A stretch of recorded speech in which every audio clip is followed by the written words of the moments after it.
ایران چھوڑ کر روس جانے کی تیاری میں ہیں کیا سپریم لیڈر آیت اللہ خامنئی؟ آخر ہے کیا سچائی؟ اس خبر کے پیچھے کی پڑتال کریں گے، بنے رہیے ہمارے ساتھ۔ آداب، استقبال ہے آپ کا نیوز 18 کا سوشل میڈیا پلیٹ فارم دیکھ رہے ہیں آپ، میں ہوں آپ کے ساتھ ثنا وارث۔ اس وقت میں ایک ایسی خبر جو ایران کے سپریم لیڈر آیت اللہ خامنئی سے جڑی ہوئی ہے، گشت کر رہی ہے۔ اس خبر میں کتنی سچائی ہے اور کتنی حقیقت، کتنا فسانہ کتنی حقیقت، یہ ہم پڑتال کریں گے اس ویڈیو کے ذریعے، بنے رہیے ہمارے ساتھ۔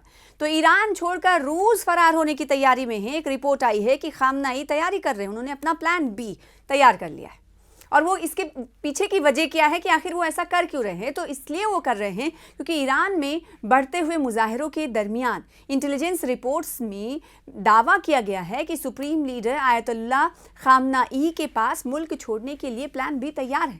اگر سیکیورٹی فورسز کے ساتھ چھوڑا تو وہ اپنے خاندان، اگر سیکیورٹی فورسز نے ساتھ چھوڑ دیا ان کا، تو وہ اپنے خاندان اور قریبی ساتھیوں کے ساتھ ماسکو روانہ ہو سکتے ہیں، چلے جائیں گے، ملک اپنا ایران چھوڑ دیں گے۔ اس خبر کو سن کر آپ چونک بھی گئے ہوں گے کہ کیا سرپرست اعلیٰ سپریم لیڈر، جن کی بہت قدر ایرانی عوام کرتی ہے، ایرانی اہلکار کرتے ہیں، اور وہ لیڈر جس نے 12 روزہ جنگ کے دوران ایران کی قابلیت کیا ہے دکھا دیا ہو پوری دنیا کو، کیا وہ شخص ایسا کر سکتا ہے؟ یا پھر امریکہ کو، اسرائیل کو اس کا اوقات دکھانے والا لیڈر آیت اللہ خامنئی ملک چھوڑ سکتا ہے، اپنے عوام کو چھوڑ سکتا ہے؟ اسی خبر کو جانیں گے پوری تفصیل کے ساتھ۔ ایران میں بڑھتے ہوئے احتجاج اور حکومت پر دباؤ کے درمیان ایک چونکا دینے والا انکشاف سامنے آیا ہے، اور یہ انکشاف کس نے کیا ہے، یہ کس رپورٹ کے ذریعے خبر سامنے آئی ہے، یہ آپ کو بتاتے ہیں۔ برطانوی اخبار ہے ٹائمز، اس نے انٹیلیجنس رپورٹس کا حوالہ دیتے ہوئے دعویٰ کیا ہے کہ ایرانی سپریم لیڈر آیت اللہ علی خامنئی کا ملک چھوڑنے کا بیک اپ پلان ہے۔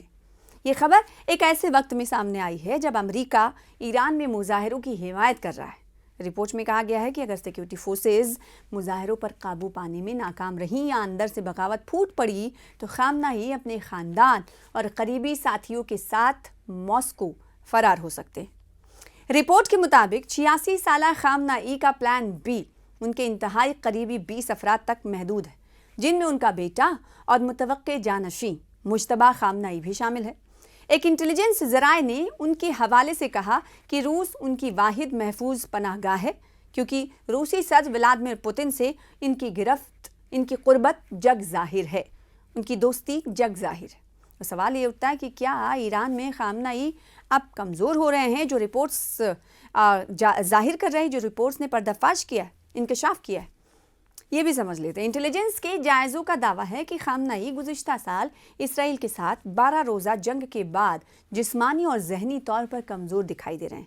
عوامی زندگی سے ان کی حالیہ غیر موجودگی، جنگ کے دوران ان کا بنکر میں رہنا، اس کی گہری چوکسی اور تشویش کی طرف اشارہ کرتی ہے۔ رپورٹ میں اسے نظریاتی طور پر سخت لیکن حکمت عملی سے عملی طور پر بیان کیا گیا ہے، جو طویل مدت میں اقتدار کو برقرار رکھنے کے لیے اسٹریٹجک سمجھوتا کرنے کے لیے تیار ہے۔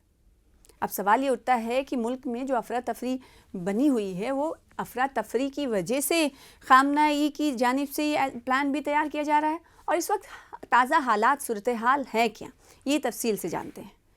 خامنئی طویل عرصے سے خود کو ایک عالمی شیعہ رہنما کے طور پر دیکھتے ہیں، اور انہوں نے محور مزاحمت لبنان، غزہ، عراق، شام اور یمن میں سرمایہ کاری کرتے رہے ہیں۔ تاہم ان محاذوں پر حالیہ دھچ کے ایران کے اندر غیر ملکی محاذوں پر خرچ کرنے کی ضرورت کے بارے میں سوالات اٹھا رہے ہیں۔ جب ملک کو ریکارڈ مہنگائی اور گرتے ہوئے معیار زندگی کا سامنا ہے، سڑکوں پر گونجنے والا نعرہ نہ غزہ نہ لبنان، زندگی صرف ایران کے لیے ہے، اس بے چینی کی عکاسی کرتا ہے۔ تو کیا یہ مانا جائے کہ خامنئی کے پاس جتنی دولت ہے، اس کی بنا پر وہ دوسرے ملک میں پناہ لے سکتے ہیں؟ رپورٹ سے پتہ چلتا ہے کہ خامنئی کا کنٹرول نیٹ ورک، خاص طور پر سیٹاب جیسے نیم سرکاری اداروں کے پاس اربوں ڈالرز کے اثاثے ہیں۔ 2013 کی ایک تحقیقات میں کل ہولڈنگز کا تخمینہ تقریباً $95 بلین تھا۔ کئی اعلیٰ معاونین کے خاندان پہلے ہی امریکہ، کینیڈا اور دبئی میں مقیم ہیں۔